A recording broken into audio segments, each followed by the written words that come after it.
Hi, everyone, and welcome. I'm Mateo Leyva, the coordinator of programs and events here at the PGA. It is my absolute pleasure to welcome you guys to this Q&A today with the producing team behind The Daily Show. Joining us today is executive producer Jen Flanz, supervising producer Max Browning, uh, co-executive producers Zhubin Parang and Elise Terrell. Before we get started, we'd like to say a quick thank you to Comedy Central for making today's panel of The Daily Show possible. Leading this conversation is Michael Schneider, Variety's executive editor for television. Welcome, Michael. Thank you for being here, and I will turn this conversation over to you. Absolutely. After a quick sip of my daily show.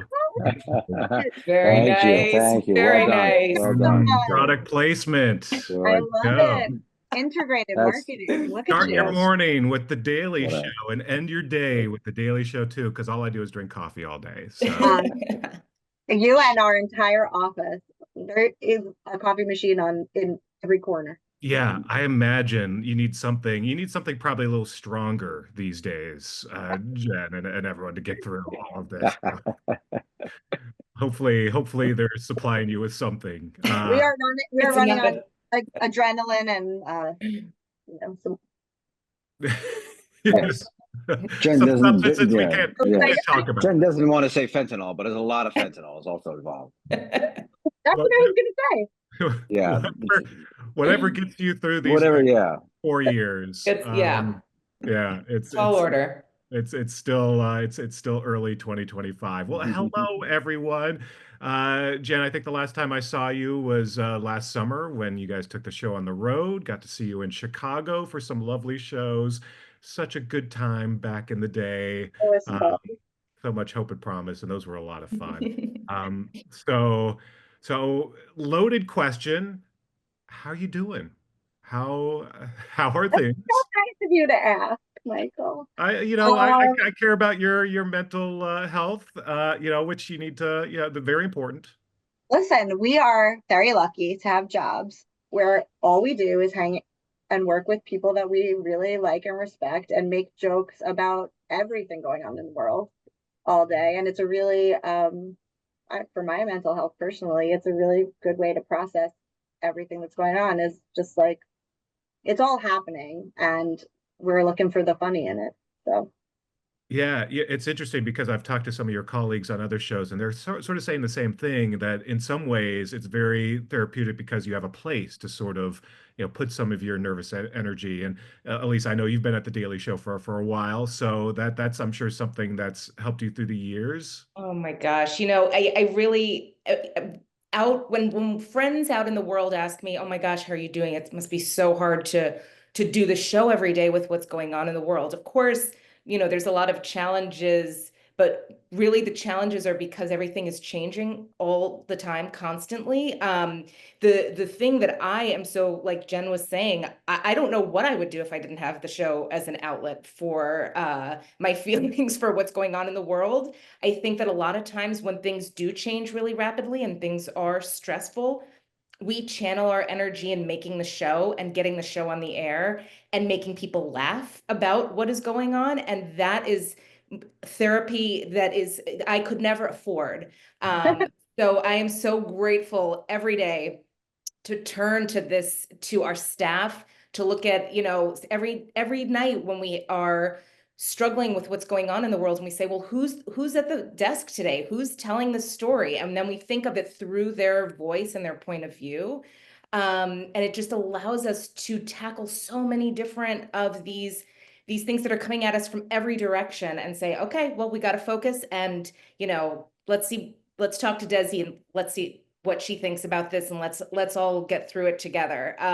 So we Yeah. are functioning at the highest levels ever, I feel like, in so many ways, because we have so many voices through which we are telling these stories, and because the stories are changing so rapidly. And we just lean on each other every day to get the show on the air and make the best version of this show that we could possibly make. Yeah, no, you bring up a good point about the transition to the format that you have now with John on Monday and then the rotating correspondence the rest of the week. Mhm. That's worked out, I think, probably better than anyone could have ever imagined. In that it feels like you have an army now of voices, and it's allowed everyone to grow and everyone to really find and hone their voice. And I'm sure it's sort of fun to have that mix. Jen, I mean, now that we're sort of a year and a half into this grand experiment, how's it working? I mean, I think it's working really well. I mean, Jube and I joke around because we're at the desk in the studio together during the tapings, and we joke around every day about just like how boring it would be if we only, like one host. Like, Yeah. what was that about? It's just it's such a producing, writing challenge every day, to kind of, but in a good way, where it really changes it up. It makes it fun, especially in a news cycle that's can be, while feeling very hectic, it's also a little repetitive. Like, there is a lot of the same jokes you could make. So when Right. you have five different people to tell those jokes and five different ways to tell them, like, it really, I mean, you could speak to it better than I can, but It's very fun to basically we're writing a separate late night show every week when you think about the type of jokes and the type of voice that the hosts have. Ronnie, for example, is very happy to do jokes that will make fun of like a Trump administration official that he'll just get down and just start making fun of their of like the way they talk and the way they look. And then Desi will have jokes that are a lot more like cerebral and more like self-deprecating about different ways that she like handles being in the Trump administration, and having fun with the different ways that people, the hosts, make jokes. The way they even word jokes always keeps things very fresh and keeps it.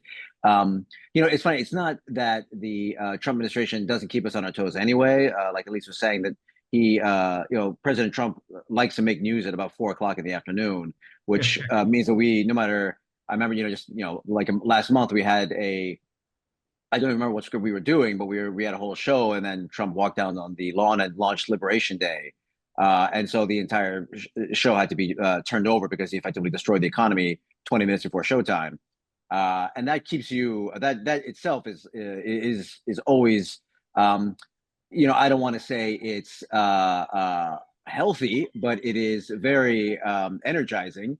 In the same way that's energizing to be attacked by a bear out of nowhere. But then A you bit of you algae. keep yeah, in the same level to your psychic damage. But that, and along with the way every week we have a host tackling, whatever the issues are, when the steady issues that extend past administration, the tariffs, his attitude towards Russia and Ukraine, the Middle Eastern wars, even those steady issues, the hosts all have different opinions and perspectives on them. So that even the issues that stay constant, we have different perspectives we can launch every week, and that makes it very, very fun and very always energizing. yeah, Yeah, no, and you're right in that no one is burning out on the desk because they're constantly rotating, and if they're not behind the Mhm. desk, then they're that is the maybe on other the thing. Yeah. road. It's nice to have them be able to take a breath and kind of think about what they want to say the next week, or they know their week's coming up, and really, not just go nonstop. Yeah. Yeah, and then Um, there's the segments that they're able to work on as yeah. well. So Max, tell us a little bit about how the segments have evolved, especially this year, given what's going on. It's a lot like they said. There's so many different sandboxes that we have with so many different voices and so many different outlets, whether it's on the show versus our specials versus what's online, that we really have a really good ability to handle the day of while always having our eye on the 30,000-foot view. So it makes it fun, and it takes away from the monotony, like Jen was saying. Like, so many of these stories are just another iteration of the same level of absurdity, that it allows us to step back and think of a larger point while we're also putting on the day-to-day actions of the show. And I think, to me, that's one of the best things that The Daily Show does more than anybody, is that we are running 7 different shows at once. And especially with all these different voices, it gives us an ability to tackle similar issues in different ways that really makes the show feel fresh every day, that you're getting a new perspective and a new view on something, even if it's just the next chapter and the thing that we just have been watching happen every day. Yeah. Matt, I'm sorry, Jen. Oh no, I was just going to say Max is heads up a team that is, while also producing the day-to-day content, is also looking at the like larger media trends or talking points of the party and watching for things. Like we did something a few weeks ago, Trump's big beautiful brain, and it was when he was had this like obsession with the word groceries. I don't know if you saw it, but it was Yes. really fun. And we had not, you guys had been keeping a file on it for a while. And then Yeah. all of a sudden, he also we were planning something. And then he said it again that day. And it was like a gift from the news gods because we were able to take this thing that we had already been crafting and make it like so relevant day of. And then the team, Elise heads up, also goes up, she works with all the package segments, so like going out into the field and doing man on the street and things like that. We were able to send Grace out in front of a grocery store and kind of it was a big team effort, like all areas of production were working on it, but it's because we were keeping an eye on these larger trends that happen.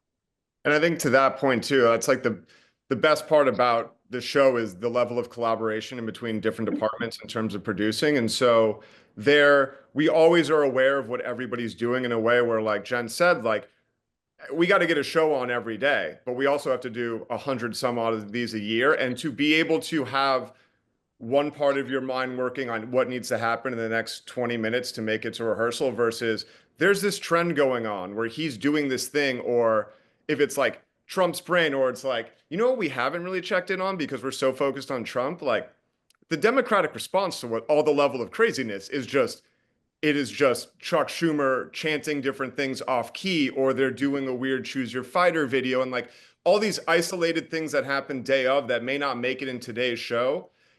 Keeping them top of mind, curating them, we always find, like Jen said, like we're always prepared that when it happens at that time, we can pounce where then we have an idea ready. Elise's team is going on the field to get a reaction to a sketch on it. The writers are pitching ideas, and it keeps us on our toes, but it also adds a layer to the show that's not just front page, here's what happened, but more of a larger thought to it. Mm-hmm. Yeah, I think especially since this is a PGA crowd that's watching, I think they'd be really curious about your process. Elise, maybe I'd love to start with you and sort of, how do you sort of ideate some of these things and sort of, and then assign folks and send them out on the field? What's your whole process? Well, it's the thing that's so special about our show is that we do have, like my colleagues were saying, we have so many different ways of telling stories. So we do both, host at the desk and fleshing out an idea through a headline. Then we will maybe incorporate a chat later on in the piece, in the show rather, that allows us to see it through the point of view of a different voice on our show and think that through. But the team that I head up specifically, we go out, like Max was saying, we go out in the field. And so a lot of times there's stories that are interesting from the desk and funny, and there's a lot of fun to be had, but it's also the opportunity to go to where these stories are happening and talk to the people that are involved in them and affected by them or affecting them. That's when my team comes in, and that allows us to get away from the desk, get out of the studio, and look, go into the world and find the funny out in the field. And so we have a wonderful team of segment directors, and we work with the writers on fleshing these stories out and bringing them to life. And it really allows us to work, we work with every department when we are going out on these shoots. We are working with our, we have an in-house crew an ENG crew that will go out with us. And we have, like I was saying, the writers help us think through these ideas and find the jokes, find the funny, talk to who are we talking to about this? Do we want a point of view that, do we need a bad guy in this to sort of to walk us through what's happening in the story and to be able to poke fun at that person? Or, which correspondent is the best voice to tell this? Is this going to be, are we going after the person in the story, or is the correspondent going to be self-deprecating and turning the story back to him or herself. So we walk through all of these ideas and we try to find the best way to tell the funniest version of the story. And because, you know, we have at our disposal, like I was saying, we have an ENG in-house crew, so we can go out and get stories that day for that night's show, or if it's something that where we need to travel. You know, recently, just last night, we did a piece on trans military members who are now banned from serving.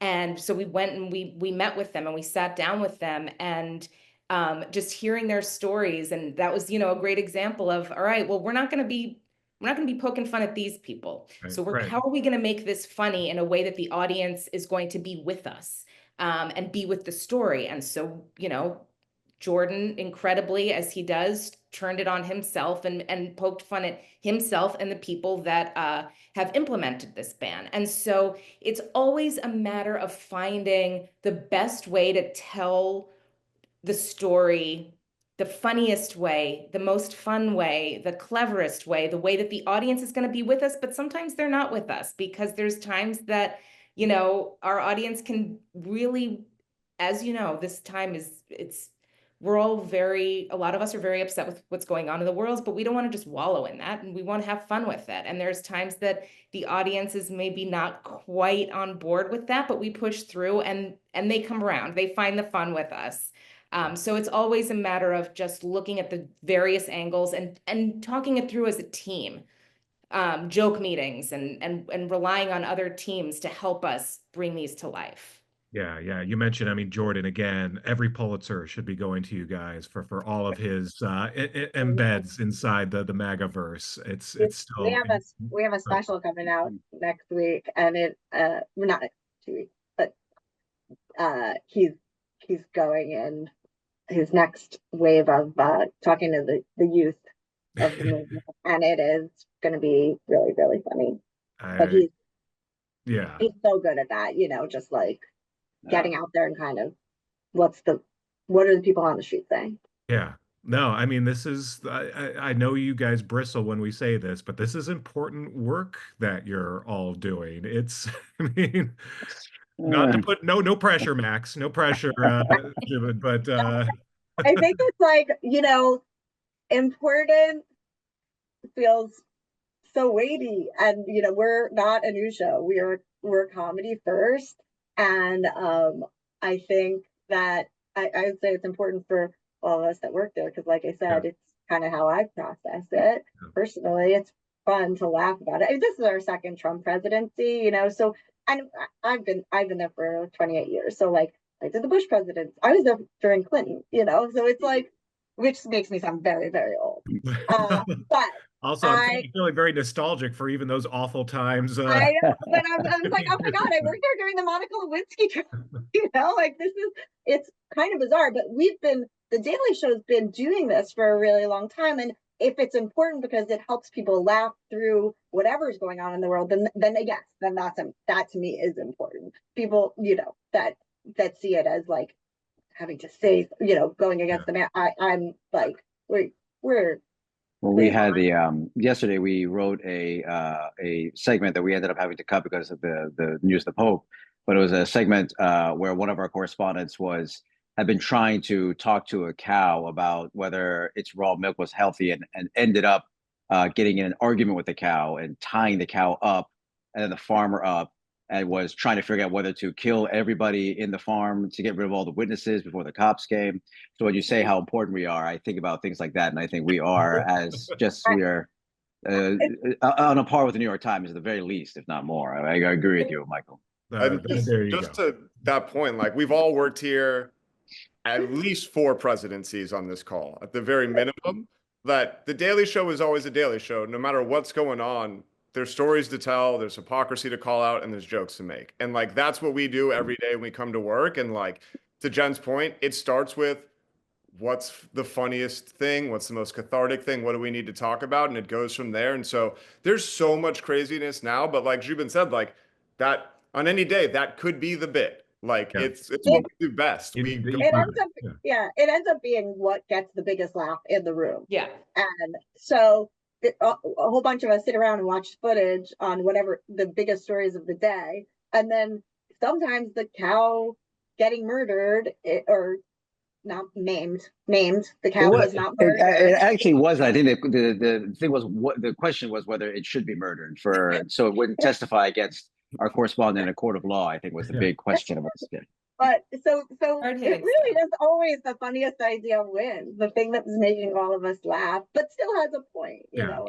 And also to that, like the level of trust in our production teams is so just baked into everything we think. We had a couple of days ago, we had a whole act where it ended on having to create an advertisement for a Barbie doll named like Tariff Tiffany, that was just basically like, it was just the only doll you're going to be able to afford in the Trump administration, and it was just gonna speak propaganda to your kid about why we need to keep the tariff wars going. And halfway through like the day, we started talking about another story about how a U.S. Jet fell off an aircraft carrier, and someone came up with the idea that it'd be very funny if like a Top Gun movie was basically like coming out. They did like Maverick kept like deliberately crashing jets into the ocean, and you had that scene where he was saying, Maverick, you're going too far, and him just saying like, you guys just won't let me follow the rules. And they're like, no, I'm not trying to be a hard ass about this. This is really like, you can't just be crashing jets in the ocean. And it was the kind of thing where we were like, well, it's an enormous amount of work to suddenly shoot a scene from a movie with a different actor and make it look like it's from the movie, but it would be funny. So we should do it. And that we wouldn't be able to do that if we not trust our production to be able to do all of that. Yeah, we do. We like, our team is so used to having really great ideas come up at the final hour that we're like built to just do quick turnaround, and we couldn't do it if we like that. The idea came up in the writer's room, then we went to the package team, and Elise and I talked out the best way to do it. Elise called on a director from her team, so it really, and our production team gets the studio set up, we get a crew, and it all happens, and then it's rolling in our studio in front of our audience by 6 o'clock. And it's still every day astonishing to me that we can, that we have a team that has such a shorthand and works so well together that we can pull something like that.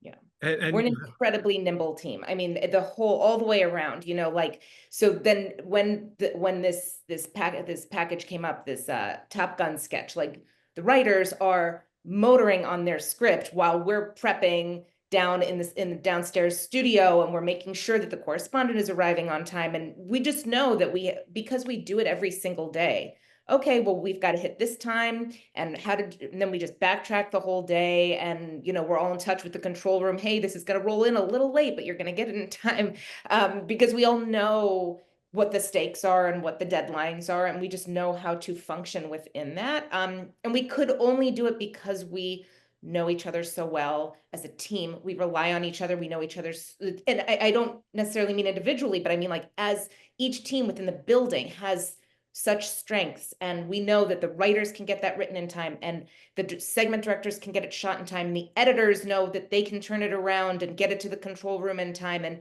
we just know how to do it. And it's like at the end of that day, Wednesday, after all of those different quick turn things, and they rolled into the studio, and you watch it, and it just feels so incredible to say, these things didn't exist this morning. Yeah. We just came up with them, and now the world is seeing them. And so it's a really, really, it is a rush. It is like Zhubin was saying, the energy, we are just so energized every day, and it's just a really wonderful, just to see it come together every day is just such a thrill. Yeah, and that's where the experience of all of you having worked together for so long and having worked so long in the show matters too. And you've seen this brand evolve so much. There's so many ancillary portions of the Daily Show now too. Podcasts, all the additional specials that you guys are doing, like the Jordan Klepper ones we were talking about, and Desi explaining Fox. There's that. There's all the digital stuff you guys are doing. Yeah. I mean, there's a lot, Jen. How do you kind of like organize all of that with so much going on?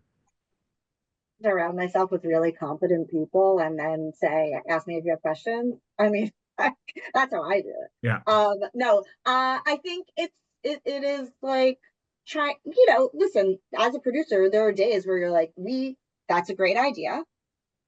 And it cannot be ready for today. It can be ready for 2 days from now. Or like, that's a great idea, but that correspondent is out on the road doing a different thing. And we get, it is a constant jigsaw puzzle of what's the most important, what takes priority, and what resources do we have, and how can we best, service the main show, and then all of the ancillary parts of the show, podcast, digital, the specials, and anything that we're moving ahead, on for the future. So yeah, it's a lot of juggling, but I think that, I think it's part of a daily show. It's part of what we do. It's part of the night. And I do think that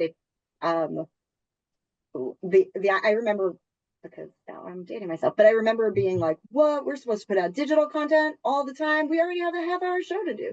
And then it's like, now it feels like there's never enough time on the show. There's so much news. There's so many good ideas. Like, thank God we have our digital outlet, because we put out so much original content on that. And then, the audience is sometimes interested in a deeper conversation, especially when one of our correspondents is in the field on one of the package segments. So let's put that conversation that the audience is asking on the podcast, so it is now more about just finding the best vehicle for each good idea and where it'll play best. And sometimes that's on TikTok, and sometimes that's, going to be on, YouTube, something played at different lengths, or, and we have a lot of people who are very good at their jobs and kind of help make all those decisions where the best ways these ideas can play out. Well, one of the nice things about digital and the internet, I mean, yeah, it hastened the downfall of democracy, but it is allowing us to watch clips and go back and watch things that maybe we missed. So in our final moments, we're going to do a round robin, and let's give some homework to folks to go back and watch something you're particularly proud of. So maybe Max, maybe I'll start with you. A segment that you're kind of proud of over this past year? Jen already impressed me by bringing up something from 2 weeks ago, because if you ask any of us who's on the show this week, I mean, no idea whatsoever. Yeah. I mean, like, there's so many things. I think just in the last few weeks, some like interesting things that are fun are like what we kind of get to do best, like some new segments that we've done, like American Respectualism or News to Meet You, where it's like, we're taking these things that are like maybe kernels of a daily like thing that happens that you're kind of noticing, and then I'll be able to like kind of gather them and give you a larger point. So it's like, the press briefing room is changing, and there's a lot of new, not just like new people, but like the whole new media thing is like a very weird thing to have a bunch of reporters being like, sir, can I just let you know what a great job you're doing? And like, you look wonderful is like a weird thing to happen in a White House briefing room. We've never seen that before, right? So it's like getting able to kind of just go deep on some of these new figures is funny. Kind of taking a look at like, we as Americans are like, we live this all the time. Like, what does the rest of the world think about the craziness that goes on? Like, let's take a look from a different perspective of like, what does like Canada or Germany or China think about what's happening here? And I think those are the type of segments that are like, you could watch those anytime, because they're general thesis statements on what we are dealing with in America right now. And like, what I think we do really well is that we give you stuff that sometimes has it has a short shelf life in the fact that it's happening day of, but it's always attached with a larger point that resonates no matter when you watch it. And funny is still funny. So, and that's important too, because there's always sort of an edge that will still make you chuckle through the tears. So, Elise, how about you? Do you have something that comes to mind? Yeah, just a few weeks ago, Michael Costa went to Canada to talk to some people who left the United States during Trump's first administration, those people that claimed they were going to move to Canada, but then they actually followed through. Yeah. And Costa went and tracked some of them down and confronted them with what it's going to be like now that Canada is going to be our 51st state. And he also managed to find maybe Canada's biggest MAGA loving citizen. He was this Canadian MAGA lover that was such a fun character. And it was just a great way to, we're all talking about this absurd concept of Canada becoming a 51st state. And like now, with tariffs and all of it was before the election, the Canadian election, but it was a really, really fun opportunity for us to talk to some people and just poke fun at what's going on up there and down here through their point of view. Very cool. Yeah, yeah, they're gonna miss healthcare up there. Yeah. Zhubin, how about you? I'll give you two. I thought our John's segment a few weeks ago on Doge's cuts and what they actually should be cutting, which is famous because he bled out most of the way out of his body when he broke the mug. Kind of got a lot of attention, but that general piece of just kind of pointing out these very obvious self-dealings in our government between people who are like, I'm going to go after the waste, fraud, and abuse in our government, when they really are going after the regulatory agencies that keep them from committing the waste, fraud, and abuse. I thought was a real, very funny and very good example of what we do best when we make fun of authority using their own words. And then I also really thought, on the exact opposite point, the day after the election, I thought we had a very, very funny chat where Desi, when explaining, how Democrats must be feeling to have lost so badly and to be entering it, looks to all the correspondents to give some very stirring words of comfort and resilience in these trying times. And every correspondent is like, I'm not going to do that. I don't know. But I think, Jordan, I think you had something to say, and they're all trying to pass the buck about being the voice of resistance. And I thought that was a very funny way of just kind of like pointing out that we are comedians, ultimately, and not look to us for jokes and look to us for making sense of things and laughing. But that's you are not don't necessarily look to us for anything more than that. Yeah, no, I love, Ronnie had his Malaysian passport, but then that was the best. Yeah, became a citizen, as we learned. Yeah, just go to Malaysia. That's yeah, that was the best ending to it too. It's like, well, I can. Yeah, no, that was fantastic. And Jen. Oh my God. I know. Honestly, I erase it every night so that I have room for the next show. No, but I mean, because this is PGA, from a producing standpoint, the live election night special, and I've been there through many live shows. This live election night special was the most challenging live show I've ever been a part of. First of all, the numbers were rolling in a lot faster than we thought. We thought that we would written a show that was very like, we're not going to know the outcome tonight, kind of thing. Yeah. And we really, you kind of knew, while basically like right while we were going on the air.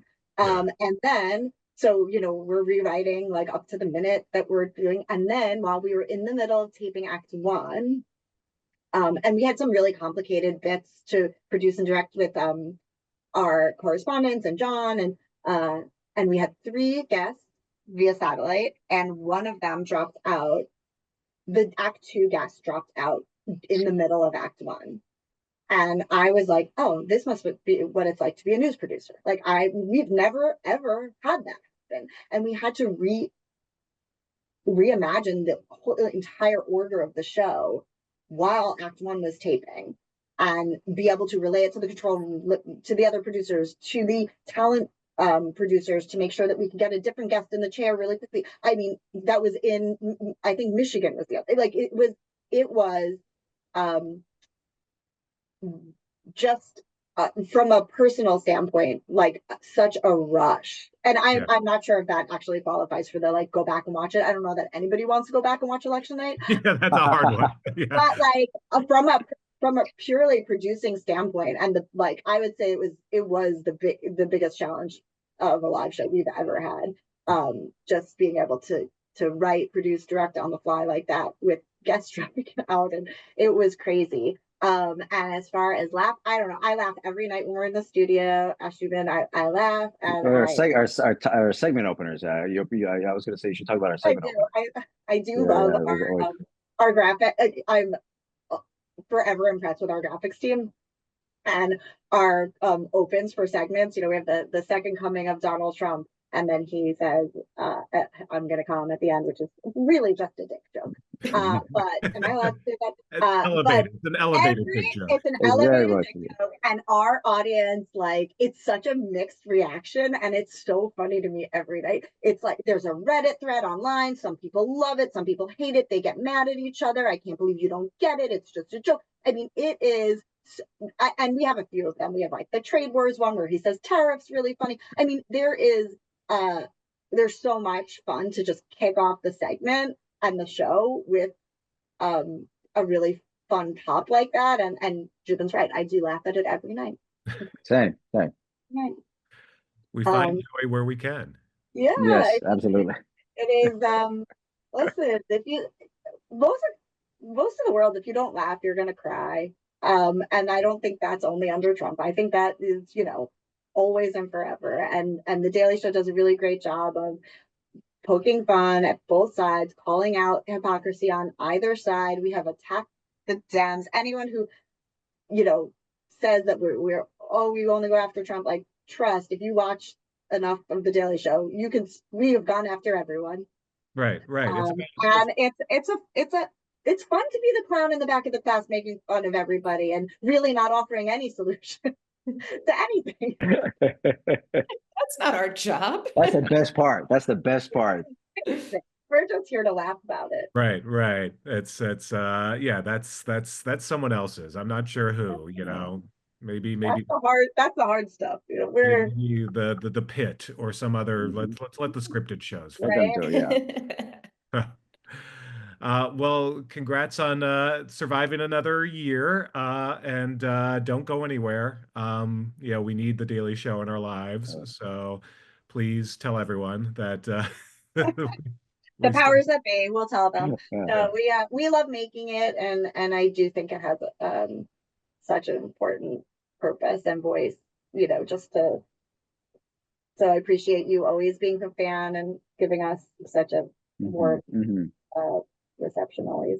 Well, you know, we use so much, we spend so much oxygen on the Trump of it all. I'd love to kind of put that aside for a second. And first off, do you feel like is there time to focus on other topics these days? And you know, at what point in the room do you say, okay, there are other things going on in the world. I mean, obviously the Pope, a good example, something that you could cover as well. That was a nice distraction for a couple of days.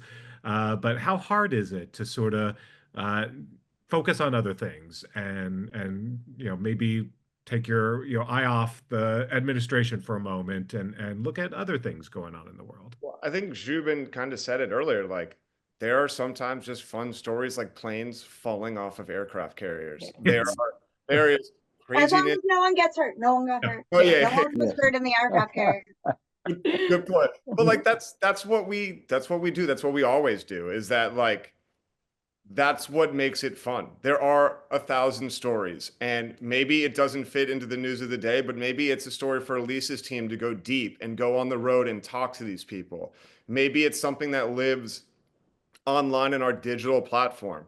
Maybe it's after the cut where one of our hosts are talking about something that affects them or an interesting interaction from an audience member asking a pointed question. Like, I think that's what we do and what we always do is we find a way and an outlet to tell funny stories on the best, like Jen was saying, figuring out the right avenue for it. But that's what the Daily Show always does. I mean, we had Ronnie on Tuesday night talking about AI girlfriends and boyfriends, but really in the story there was only girlfriends, at AI companions, and that is nothing to do with Trump. That AI is happening no matter who was the president. This is where the world is going, and it was so funny, and I can't believe I remember it because it was all the way back 3 days ago. But I would say our act one, we are kind of at the mercy of the news cycle. And what we do is we try and save up those other stories that we're interested in covering and just make us laugh for act twos, because it's kind of a nice way to separate it. And so we had Ronnie covering this AI technology that allows people to have boyfriends and girlfriends that are completely AI. They've made them up and they interact with them and go to dinner with them and stuff. And it was so fun. And it was perfect for Ronnie. It was just Perfect for Ronnie. And that goes back to what Zhubin, what you were saying terrific. earlier. Yes, a lot of people would have trouble going at people who went on national TV and said, "I have a robot girlfriend," but Ronnie Chang will go after that person. But Ronnie No did joy in not his shy heart. from that challenge. No. No mercy from him. Yeah. Which is pretty fun. It's fun to anticipate which of the hosts is coming up and kind of how you could cover the story for the week. Right. Like, will we know that, just each of them have such a different take and vibe, and like we have a Jordan week coming up next week and then a Ronnie week after that, and it's just fun to think of what is going to come up under their news week. Yeah. No, that's great. Going back to the idea of like the constant diversity and the different voices, which is important in this day and age where I don't know if you heard, but diversity of voices does not seem to be not cool anymore. Yeah. Desi's We're joke over from the it. other day where he was Trump's been renaming bodies of water, Gulf of America, and then they were talking about how he's going to rename the Persian Gulf, the Arabian Gulf, Arabian the Gulf, Gulf of Arabia, and Desi what Desi's joke was. Zhubin, you'll tell it better than me because you. But it was. Oh, it was. The Black What Sea did is she say? just She said, the Black Sea is just going away because there's too much DEI. "Yeah, too many DIs in our bodies of water." In our bodies of water. Yeah, And I was like, it's so funny. I do get embarrassed when we laugh at our own jokes, but Yeah. They're funny. They're funny. somebody else wrote it, so I can laugh. You can laugh at Yeah. it. I wanted to get back, Zhubin, real quick, because we talked a bit about Elise and Max's process and their days. Run us through real quick your day. How does it break down? A lot of it is supervising basically the structure of the overall structure of the show, and especially with the first act on a day-to-day basis. We all have a meeting in the morning to talk about what seems to be the big news of the day that we should at least consider talking about. And that's just because most of the news will be talking about something. And so if we're going to be a visual medium and show news clips, we'll have to be talking about those stories. Usually those stories are the ones that everybody's talking about. So we'll talk with the host of the day about what they kind of see as like the universe of stories they'll talk about. And then we'll go into the larger meeting with the writers and producers for the entire show, show all the funniest clips from the previous days, the things we think we might use in the show, and then we'll just have a lot of fun, just making jokes and building ideas and larger thoughts. We had actually in that moment, it is one of those meetings that we had a clip of Pam Bondi at a cabinet meeting saying that because they stopped some 22 million pills of fentanyl, that they're going to Donald Trump saved 250 million American lives. And it was in that meeting that we were laughing about that. But then someone was like, didn't she say another number like earlier? And Max's team within like a few minutes found her saying two different numbers, each smaller, like just 2 or 3 days ago. And that led to the construction of just like a wonderful sequence where we just kept showing each number, her like going up and up and up. And that effectively, for example, that day, they was like, okay, well, this would be kind of like the real fun part of the headline. We'll like build the rest of the stories around that. Then after that, we'll by we I mean like us, the producers will go into another room with the host, and at that point we'll really start beating out like what is going to be like the structure of the show that day. Let's get writers on these different jokes. Let's talk through like what a chat idea might be with another correspondent or a possible sketch. And then it's just a process of like writing those out, getting drafts in, revising them until the script is locked. And then the whole time we're in communication with our graphics team, our production team, our studio team, to make sure that like all the pieces are coming together in time for the rehearsal at 3 o'clock. So it's a very like from 9:15 in the morning, it's just nonstop meeting after meeting after meeting, and just like trying to manage the flow of all the different pieces that are there that are coming back and forth in a way that resembles something coherent enough to to deliver to an audience in the what 9 hours after you first meet. Yeah. No, I mean, I think the real takeaway in talking to you all once again is just how intricate this is to put this together. Oh And yeah. yeah, I'm forever impressed that all these pieces are going on at the same time, and you put out this show, every single day, Monday through Thursday. It's It pretty. is the kind of thing that every like producer knows that like whatever, however you entered the business, whatever your initial like problems and issues were about like the substance of the creative work, after a certain amount of moving up in the system, all your thoughts are like process oriented. They're all like, how do I fix the process? How does the, it doesn't matter if you came in being like, how do I write the best dick joke? Within 3 or 4 years, you're like, what about the process of writing these dick jokes? And it just becomes like eventually what every producer's day ends up being.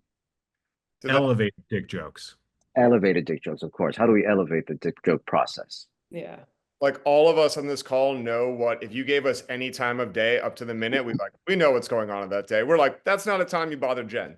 Or, or do not talk to Zhubin. If you gave me a time of day, I could tell you what each one of you was doing at that time. Yeah. Done and done.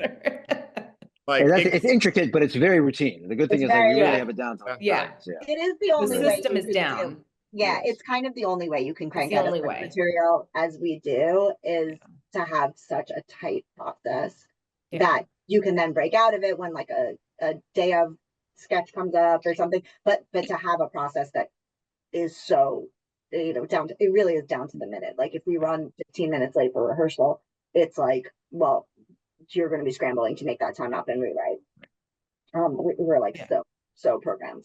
And it's good that there is sort of you have it down, because I'm sure that moment when you wrap an episode and you're like, well, doing it all again tomorrow. Yep. Can't be too precious about anything because you just got to keep going. Never gets old. A few of us go back in a room right after and make the fixes, the edits on the show, and give it to some of the producers to go back in the edits to fix whatever like little things need to be fixed to air that night. And the rest of us start talking about what's going to be on the next day.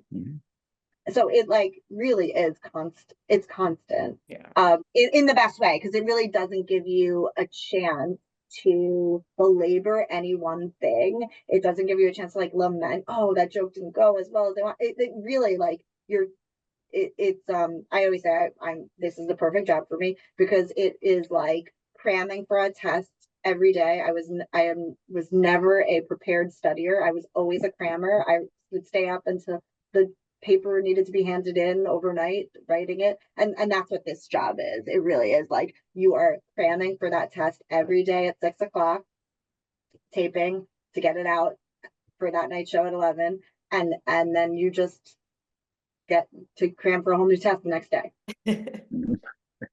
And yet you all are smiling right now. It's it's Friday. We don't have a show tonight. It's also like, it's just really fun. Like that's the other thing. Like we genuinely like, I don't know if you can tell because we're all laughing at what everybody on this panel is saying, but like we generally all have fun together. And it's like it's never like, you're never like, oh no, I gotta go to work today. You're like, I'm excited.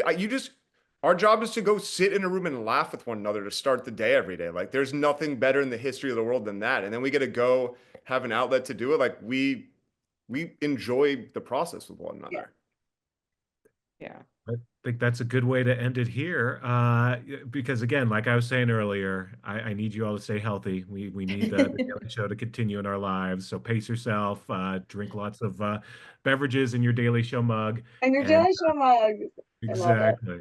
But great. Thanks so much, Elise, Zhubin, Max, and of course, Jen. Always lovely to talk to all of you. Thank you so much. This was so much fun.